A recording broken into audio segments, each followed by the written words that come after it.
Welcome to the Queer Confidence Podcast, the podcast to help you become your most confident queer self. I'm your host, he, she, they, Coach Alex Ray, and I haven't always been this confident. In fact, I used to be super insecure. And through this show, I want to share with you what's worked for me, my clients, and my guests so that you can become more confident. Hello, my unicorns. Oh my goodness. All right. So first off, I want to just let you know I'm recording and you'll understand all of it in a moment, but the sound might be a little wonky for you today because I'm not recording with my normal microphone and setup and everything because I have my very special guest today, my absolute favorite guest I've ever had on the podcast, and we haven't even spoken yet. I already know it's my favorite guest. Let me tell you a little bit about her before I bring her on, okay? So she has held several offices in women's clubs around the country in places she's lived. She's worked for 3 Maryland governors. She was, for 21 years, the office manager in the legislative office of the Maryland Attorney General. The woman I can talk with about anything, no matter how salacious. The grammar expert. She's seen every episode of Queer Eye. She's a celebrity here in Bisbee. She knows everyone. I'm telling you what. Lover of the gays, my grandma. Hello. Hello, my wonderful grandson. Thank you for coming on the podcast today. Well, you're very welcome. I'm so happy to have you here in Bisbee with me for a week. Me too. We've had so much fun. We've gotten to do a lot of things. We went and saw a ghost town in Fairbank, right? Mm-hmm. We've toured Old Bisbee just a little bit because it was bad weather. What else have we done? We went to Chiricahua Monument. Oh yeah, we have where we got the great photos. Yeah, Chiricahua National Monument. Yep. Here in Cochise County. And we've done several puzzles. Yes. Yep. And we're prepping for a party tomorrow because you know everyone. Yeah. Yes. And we've laughed a lot. Oh my God. Y'all, we have had the best conversations and had such a fun time. Alex is somebody I have been able to talk to forever. Yes. The easiest of my grandkids to talk to. And I have 7 grandchildren, 7 great-grandchildren. Really? Yes. 7 and 7 now? Mm-hmm. Oh my goodness. Well, I am 80. Just a young 80. She's the youngest 80 you will ever meet, you all. I promise you. Okay, so we have some topics that we kind of discussed ahead of time just to make sure we were good with them. And so I want to just start with asking you, tell us a little bit about your story, Grandma, because you've had kind of a fun history. Okay, let's see. Graduated from Annapolis High School in 1959. I dated a couple of guys. Yes. Same. Yeah. And I generally marry the guys I fall in love with, so you'll hear more about that later. And then I didn't want to go to college. I could have gone on to the GI Bill, but never wanted to. All I ever wanted to be was a wife, mother, and secretary. So I became all 3. I got 2 job offers the week I got out of high school for the state of Maryland. I took the one in the air-conditioned building, which was for the Maryland Department of Forest and Parks. Smart choice. Yes. I mean, if I had a choice between a job with AC and without, yes, go with the AC. Yeah, go with the AC. Go with the AC. And then I, when I worked there, I was the young person there, so I got the menial tasks like cleaning the mimeograph machines. But which I had to say, what the hell is that? Yeah. To tell everyone what the hell a mimeograph is. Well, they used to have this machine, and you put black ink in it, and it would go around and make copies of things. You would type on this green weird stuff, and it was very difficult. You had to type on it, and then there was a correction fluid if you made a mistake, and you have to type over it. And, oh my goodness. And this thing would go around, and you'd put it on this cylinder, and it would go around and around, and it would print out the page. Oh. Yes. And before that, in high school, they had a different kind of machine that used alcohol, and we kids love smelling that stuff, the alcohol in the paper. Y'all, she was doing poppers before poppers were even a thing. And do you even know what poppers are? No, but I was a really straight person. She was so you were so well, what is the other word for that? Like poppers? What's a popper? No. Oh. Like back that you were very by the books, right? Well, yeah, I worked for the state of Maryland, and you couldn't do drugs or anything, but I never drank much. I was always a designated driver. But you want to know what poppers are? I have to tell you. What? So poppers are this drug that's really popular in the gay community. It's like, it's not even legal to sell it as a drug, obviously, but it comes in like a little bottle, and they'll title it like nail polish remover or something like that. That's, legal to sell, but you sniff it when you're going to have sex so that your butt opens up, your muscles relax because you get all that dizziness. So it's easier to bottom. Very interesting. That's the first time I ever knew that. Oh my, I learn something new every day, folks. No, I never did any of this. Yeah. But then I've always been a heterosexual. So doesn't mean I didn't like sex. No, Grandma's very sex positive. Yes, She's great. Yeah, Grandma's 80 and still dating. Yes. So mainly because all the husbands/partners are dead. What is that you always say about them? That you make them happy for their... Oh, people call me a black widow. I've been married 3 times. They're all dead. One died after I left him, but the others died. And then my partner was killed on a motorcycle in 2018. Yeah. And people say, oh, you're a black widow. And I say, no, I tend to not want to be called a black widow. I think of myself more as making several men very happy for the last chapter of their lives. Yes. So that's I like that's that. what it is. So that's the truth. Yes. Yeah. So. Okay, we got off topic here. So we were talking about the alcohol in the mimeograph machine. Oh, yes. And then you were working for the Department of Forests and Parks, right? Mm-hmm. And then what were you going to say before I got interrupted? I have no clue. Oh, that's fine. All right, so pick up in your story then. Right? Well, let's see. Well, I was working when I got my job at the Department of Forests and Parks. Yeah. I got my job because they thought Louise Bassford thought I was a very sweet, nice girl, which I was. And I was there, let's see, that was in 1959. And then I was probably there a year and a half when I found myself pregnant. So I went to a home for unwed mothers. Mm-hmm. Oh, let me tell you, though, first of why I got the job. Oh, yeah. Because she thought I was such a sweet person, because I had a shirt dress on, and she could tell I was wearing a whole slip and not a half slip. Because back in those days, if you wore a half slip, well, you were probably a little loose. So,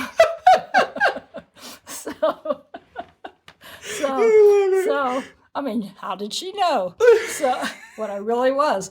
So, but they loved me. I loved my job, but I got pregnant and then went to a home for unwed mothers. Mm-hmm. And it was actually more fun there because I had never been away from home. I was 19. I was never away from my mother. I lived with my mother, and it was wonderful. I didn't go to college, so obviously I didn't have that experience. So it was nice being away from my mother and being sort of on my own for 3 or 4 months at the Home for Unwed Mothers in Washington, D.C. Yeah. So that was fun. You have to tell them about the beer story. That's my favorite part about that. Well, we had to work there. We didn't just go and have fun, although we were pretty close to the National Zoo. On Rosemont Avenue in this cool old building, 2-story building that had a wall around it. And on top of the wall was glass. And you're wondering, okay, what was this? And do they not want us to escape? After all, there is a front door. But we had fun painting fingernail polish on the turtles we'd find in the backyard. But I found out that the good humor guy would come to the and so one night I went out and I asked him if he could bring me a beer. And he said, sure. So the next night he showed up with a beer. Well, how did I never thought about a beer in a freeze, it being in with ice cream that would freeze. So I get back into the kitchen of the what lovely home, and it was all stainless steel, fortunately. And opened it, and oh my gosh, it exploded all over the place. So then I spent the next hour and a half probably cleaning up the doggone kitchen. So the Episcopal women who were there, or the cleanup people, could not tell that somebody had had beer in the place. And they never actually asked, so I guess they couldn't smell it. But that was fun while I was there. Yeah. So I love it. Yeah. You were always you always say that you were kind of straight-laced and stuff, but you were also adventurous. Oh yes, I guess so. I never knew I was. I was very shy at first. I had a stepsister when my mother remarried. My father was killed in World War II on a submarine in 1945. So my mother remarried in 1954, I believe. And 2 years after she was married, he died. So, but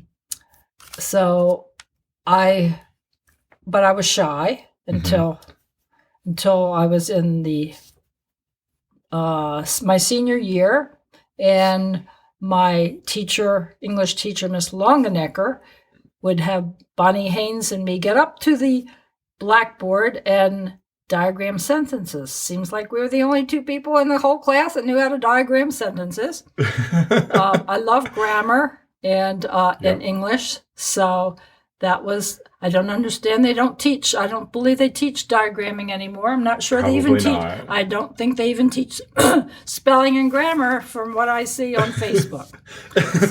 So I want to be the grammar police, but oh my, people don't like grammar police on Facebook. So no, they just want to live their life. Yeah. And say whatever they want. But you were saying how you used to be shy, and that experience helped you. That experience helped me, and then later on, after I got married, I had another child, and I joined a women's club. A junior women's club, part of the General Federation of Women's Clubs in Maryland. And had no clue I had leadership abilities, but the first two gals that decided to be president somehow quit. So I was the first president to last the 2-year term. So really? Yeah, I found out I had actual maybe leadership abilities. And so that was interesting to me. Yeah. I never knew I had that. And then I became treasurer of the Southern District of the Maryland Federation of Women's Clubs. And then I was the representative for the Maryland Federation for the Hugh O'Brien Fellowship Award group. And I represented the whole state in that. And there were other 501c3 kind of organizations that did that. And we would pick out winners for that at their convention.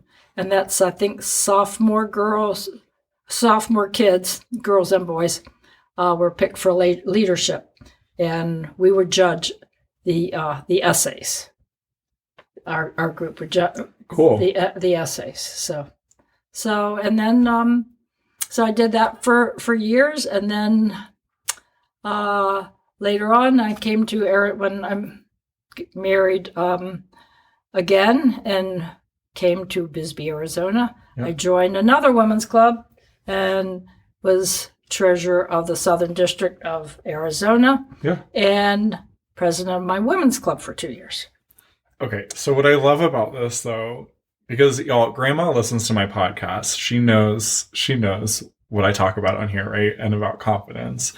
And what I love about what you just shared with that story is that you have always been shy, but you were willing to do exactly what I talk about on here, of like being willing to be uncomfortable, going and taking action. Like you had opportunities present themselves and you said, yeah, even though you were uncomfortable with being like in front of the class or with being in charge of the women's committee, you stepped up to the plate, you said yes. And then you found out, oh, look at these skills that you had that you didn't even realize you had before. And it got more comfortable to be in front of people and to talk with people now. That's for sure. Yes. In the Maryland Federation, I was chairman of a committee, and at our annual convention, I'd have to get up in front of 400 people, ladies, and give a report. And I learned how to do that. I had no clue I would ever. And I have friends who I thought had much more confidence than I had, and they'd get up there and they're shaking their boots. Yeah. So that was a good thing. Mm-hmm. That was a good thing doing that. Yeah. That's exactly what confidence really is that just the ability to go, okay, I am uncomfortable. I'm going to do it anyway. Mm-hmm. I'm going to figure it out. That's right. Yeah. Okay. It's not feeling comfortable all the time. I love it. All right. So one of the fun things too, I've noticed that we've talked about before is like, and you've shared about this in the story already, but like, you're so damn smart. You figure out everything you get into. You just end up figuring it out.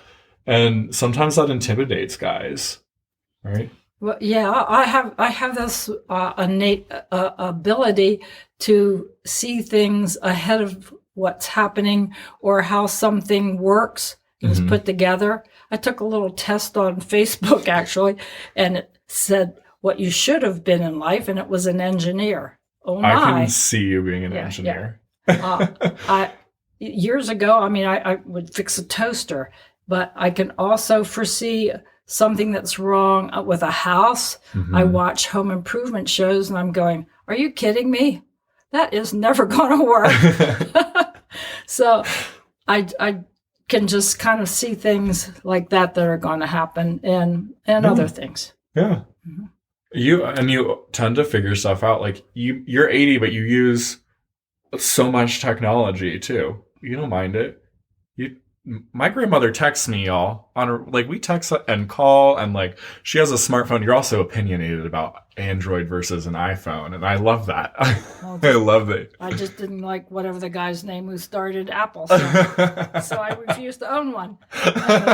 See, like tech. A lot of people your age are like afraid of it. Yeah. Yeah. So, well, I try, but I been working things, mimeograph machines and typewriters all my life. So I know how to do things. Yeah. And I'm not afraid to do things. Yeah. So if I can learn, but sometimes it's hard to learn how to fix my computer when it goes out, but I can usually figure it out over time. Yeah. If something happens bad. What do you think it is? Because that's not just a thing with age and technology. That's anything. People are often intimidated by things that they haven't done before or don't know. So tell us, what is it that makes it kind of easier for you to step up and try things that you're not familiar with?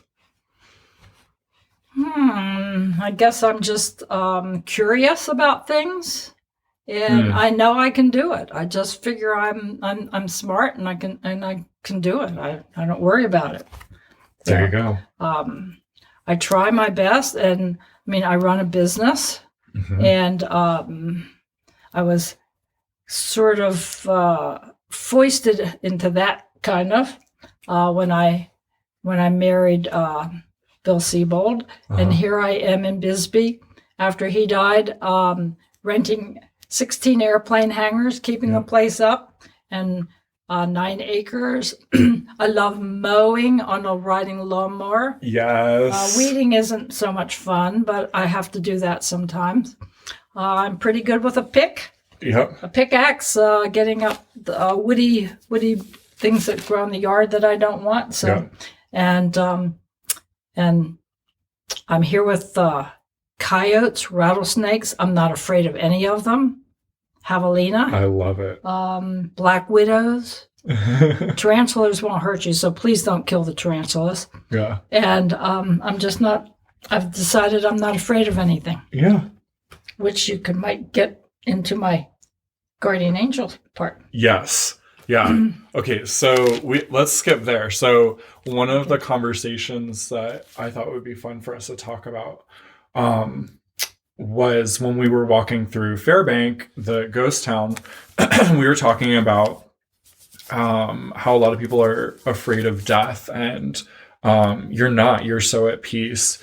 And you brought up your guardian angels, and just tell everyone whatever you want to about this. Okay. Well, I grew up obviously without a dad, and I know that I've lived with death.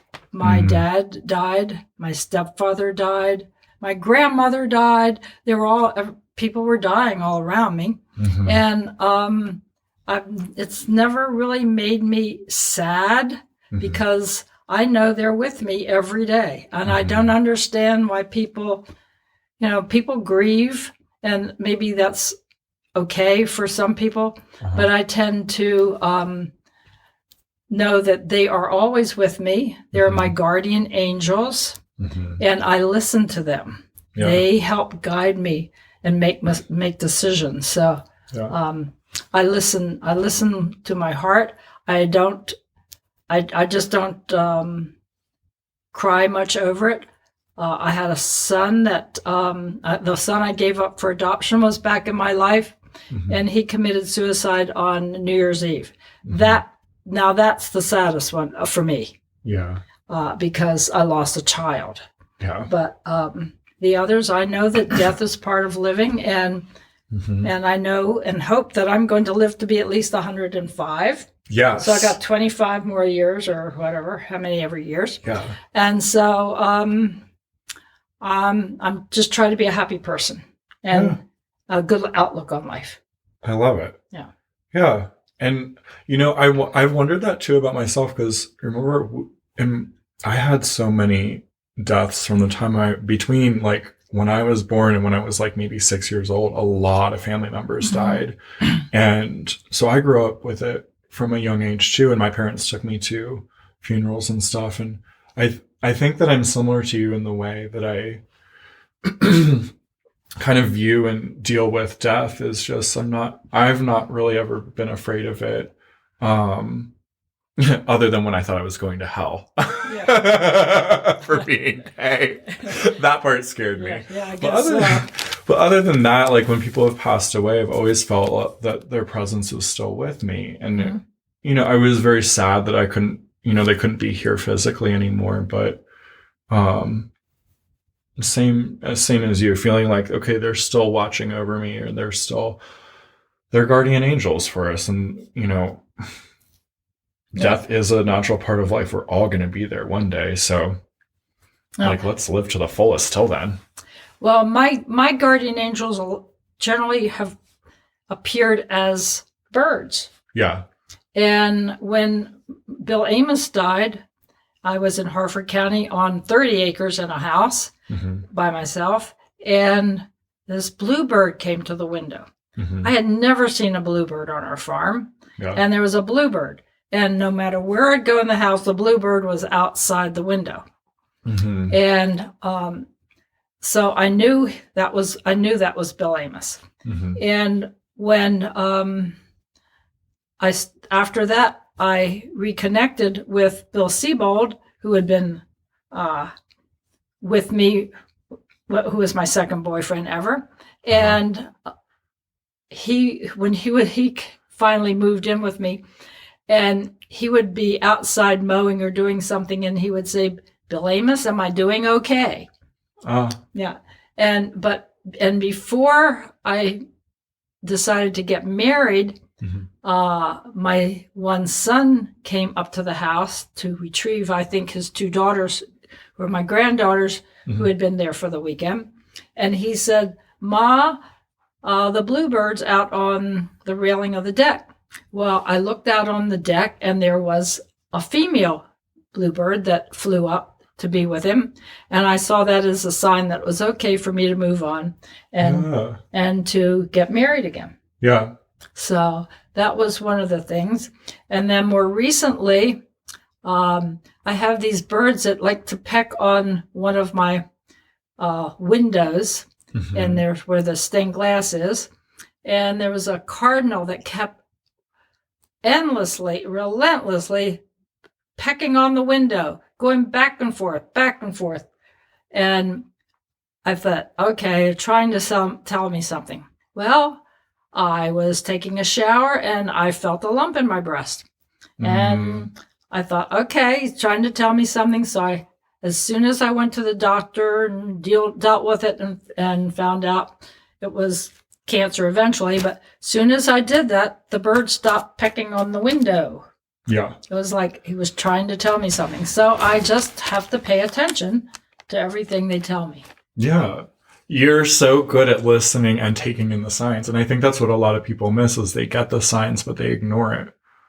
Yeah. Well, I've certainly tried.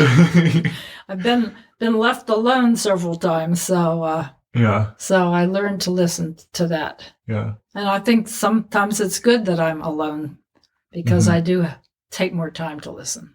Yeah. When you're really busy with working, and I worked for 38 years for the state of Maryland. So working, you tend not to pay attention. It's just sort of like I'm so happy I moved to Bisbee, Arizona, because before I moved here, I would have taken prescription drugs. I don't believe in prescription drugs anymore. I'm into natural stuff, and I keep natural that way. No chemo, no radiation, and I seem to be just fine. So I believe in natural stuff, and I listen to my body and to my medical intuitive. And Bisbee was a good place because I had people here who were into alternative stuff. Yeah. And I'm so glad I'm here. And maybe that's one of the reasons why I'm staying here. Yeah. I think you would have had a much harder time finding that back in Maryland. Yeah. Oh, I agree. It's a lot more prevalent out here. Yeah. Yeah, we have a lot of healers out here too. Yeah. So, yeah. Okay, I want to jump to another topic here. Okay. And that's you knew I was gay before I even knew I was gay. Yeah. I want us to talk about that a little bit and how you're so accepting. And I want to tell this to our listeners real quick, and I might get a little bit emotional recounting it. But when I had decided to come out to my family, I was really scared that I would be kicked out of my house. And so I came up with a backup plan and a backup for that backup plan and a backup for my backup plan. And so I had 3 places that I knew I could move. And one of them, I hadn't even come out to you yet. And I knew that you would let me come live with you and that you would accept me. That was never a doubt in my mind. And so that's really special. And a lot of people in my community don't have that, they either have hid it from their grandparents forever or they never come out. Like I've heard several stories where they'll talk about it with their parents, and their parents are like, don't tell my mom or don't tell my dad, because let them die in peace without having to know this thing. And I'm just really honored and really appreciative that was not the experience I had with you. Oh my gosh, no. In fact, I'm the one that told his parents when he was 11. I said, I know you're really religious, but have you ever considered the fact that at least one of your children is probably gay? And they said, And they said, well, yeah, we sort of talked about that.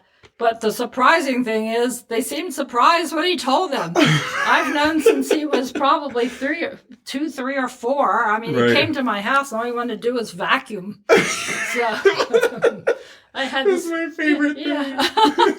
He loved the vacuum cleaner. And it would be Christmas and he'd want to go down the basement. He would want to go vacuum. So I would take him down the basement with a big hose because it was one of those in-house vacuums. Mm-hmm. And he would let him go at it. He would clean. So, gee, I haven't had you clean since you've been here, Alex. I know, right? And I have one of those vacuums here. So, sucky. So I've known it for a long time. Never bothered me a bit. He's the only one of my grandchildren, or I can talk to him easier than I can with most of my kids. Yeah. And we talk for hours. We could talk for hours. We just, we're just like girlfriends. Right. We have no boundaries, y'all. We talk about all sorts of things, don't we? Yeah. He was really upset. When his mother told me at a New Year's or Thanksgiving or something, was it Thanksgiving you came out, that she took me aside and she says, Ma, I have something to tell you. And I said, what? She said, Alex is gay. I said, oh, yeah, I know. And she said, but don't tell anybody else. And I'm thinking, are you kidding? The whole family knows but you.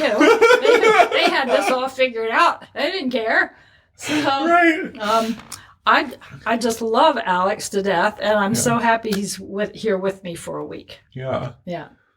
And what do you think it is? Like, why don't you care? Why is it not a big deal to you? Well, you're just a human being, and there's no difference. I mean, right. I have gay friends here. I have lesbian and gay friends, lots of them here. Yeah. There are a lot of them here in Bisbee. I'm active in... I wanted to be a sponsor for Pride last year, but of course, the last 2 years that we couldn't really do very much with Pride. Yeah. But the 1 year I was selling, I volunteered to help. So I was selling products, and I bought Alex a tutu. Ring. Yep. And eyelashes, a necklace. Yeah, boa. And a boa. And a necklace. And a necklace that a friend of mine makes. She makes her own glass beads. And I told the guy that was running it, I said, I want to be a sponsor next year. And of course, then it didn't happen. It didn't happen, yeah. And then this year, it didn't really happen. But I did go to a drag show, and that was so much fun. I think you've watched more of RuPaul's Drag Race than I have, because I've only seen. Oh, I used to love watching RuPaul's Drag Race. I just love that. And it's sort of playing dress up, which I'd like to do too. Exactly. So, yeah, I think it's fun. I have no problem with it. Hey, hopefully next year there's Pride and I'll be here and you can come march in the parade. Right. We'll drag up together. Oh, yeah. Yeah, we have a Pride parade here. And I did go this year. They did have bingo. Yeah. And the Sisters of the Something, these two guys, one used to dress as a nun and something, and they were leading the calling the numbers and doing the bingo game. I love it. That's been fun. A friend introduced me to that, so I go to that now every year. And this year it was outdoors, and I actually won the first bingo game. But they play really weird bingo games. They're in all different shapes and things of the numbers that you play. What kind of shapes? Are these dirty shapes? Yeah, of course. So it's a whole lot of fun, but it's kind of hard trying to figure out which ones you can really pick out. Yeah. Although now they actually give you a picture of it, and you can sort of figure out which numbers are the right ones. So, but it's fun. So it's fun. I love it. Yeah. Okay, well, we got to do some drag bingo then together too next time. Oh yeah. Oh yeah. Or at least next summer. Hopefully they have it. Yeah, yeah. Oh my gosh. And I can be a sponsor. Yes. Yeah.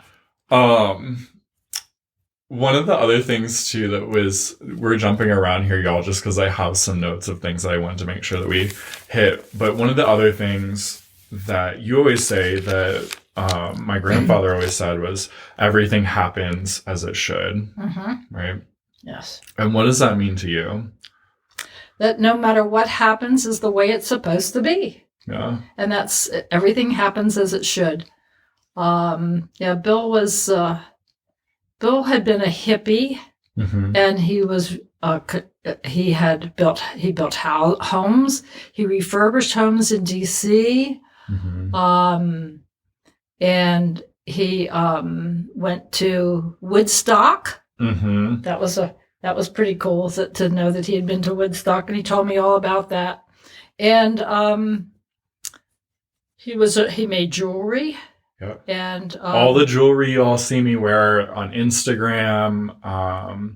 So all my confident queers, my iconic queers, you all know every time we're chatting for coaching calls, the jewelry, the necklaces, the rings that I wear are all made by Gramps. And except for the one he made when he was here this summer with another grandson. Yeah, except for the one that I made. And Alex and his family were here when Alex was 11. Yep. And Bill took them all for a plane ride. Yep. He also said then that Alex was a natural at flying the plane. Yeah. But he apparently, and I didn't even know it, taught Alex to wrap some wire. Yeah. So to make some jewelry in our little jewelry room. Yeah. And I didn't know that. So when he came this summer, he said, "Is it okay if I go in and sit down and try making some jewelry?" And I said, "Sure." Yeah. Well, he came out with this really cool necklace. Yep. Wow. So the other grandson that was here is 15. And he said, "Gee, Alex, will you teach me?" And Alex sat down. So the two of them sat in there making jewelry.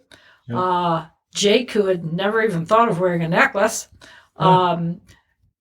actually made one for himself and wore it while he was here. Yep. He made one for his mother. He did. And made one for me. Yep. Or I don't know if the two of you made that for me. He and I made it together. Yeah. Made something for me. So that was really a lot of fun and a nice thing for Alex to carry on the tradition. Yeah. And he hasn't really had time to do that here because we've just been having so much fun. We've been doing all sorts of stuff. And now we're getting ready to host a breakfast tomorrow. Yeah. With Southern food, hominy and sausage, scrapple. My grandmother's cornbread recipe. Yes. So, and he's going to help do that. So. Yep. Yeah. Okay. I love it. We also got a question on Instagram for you to answer. Shout out to Tomas, one of my loyal podcast listeners. I think he's been listening to it since the beginning, and he listens to every freaking episode. So hi, Tomas. He's probably Is he gay? Yes. Okay. And he's probably walking to the muffin shop or something right now, coffee shop, to go get a muffin. That's what he's doing. Okay. So hi, Tomas. We're here with you in your ear. So anyway, the question that he had, and it's a brilliant question, is what advice would you give to a young single person? A young single person dating. Yeah. Is it dating? Yeah. For dating. Well, first of all, you need to be honest with that person. Yeah. You need to learn to communicate. And you please don't just talk about yourself. Yeah. Always ask questions and find out stuff about the other person. I still date. Yeah. I'm online.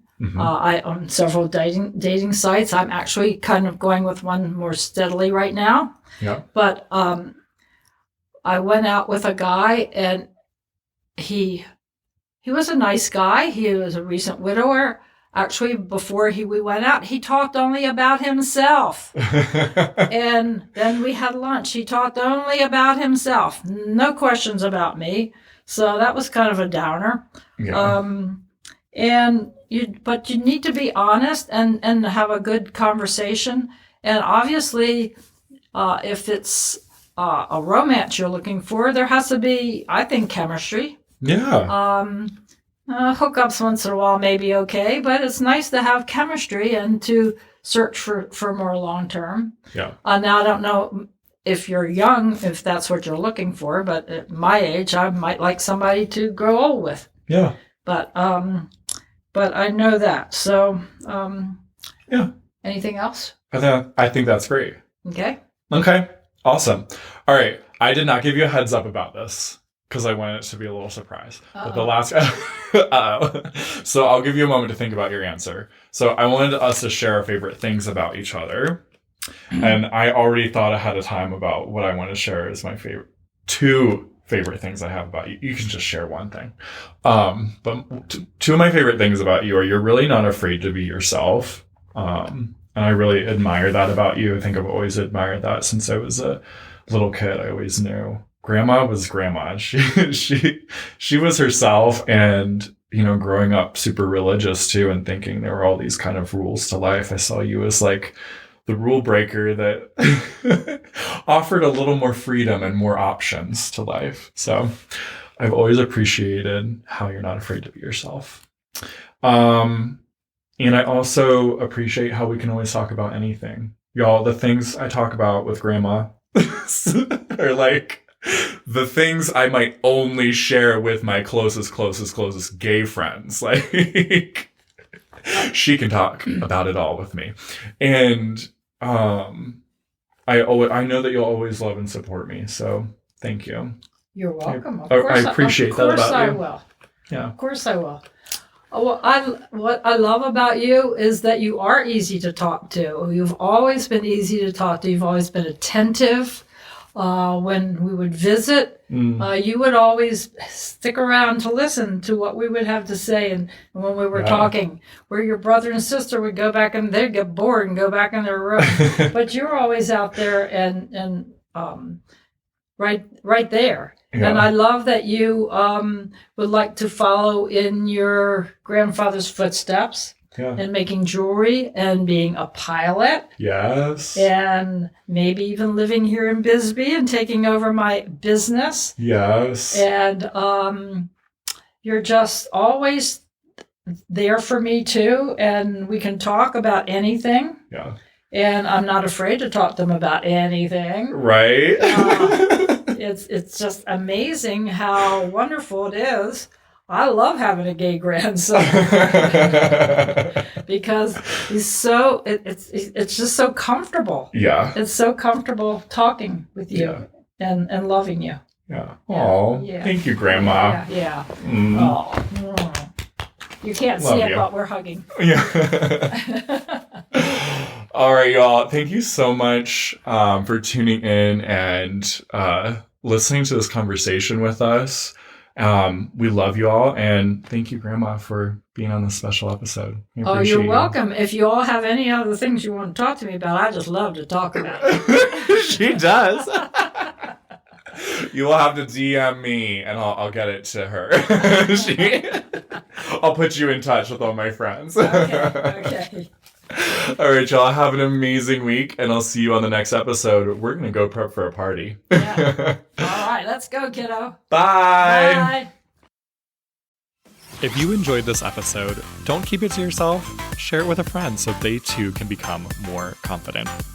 You can also help more people find the show by leaving a 5-star review wherever you listen. And if you want to become a more confident queer with support from yours truly, head to CoachAlexRay.com or use the link down in the show notes. I'm looking forward to working with you.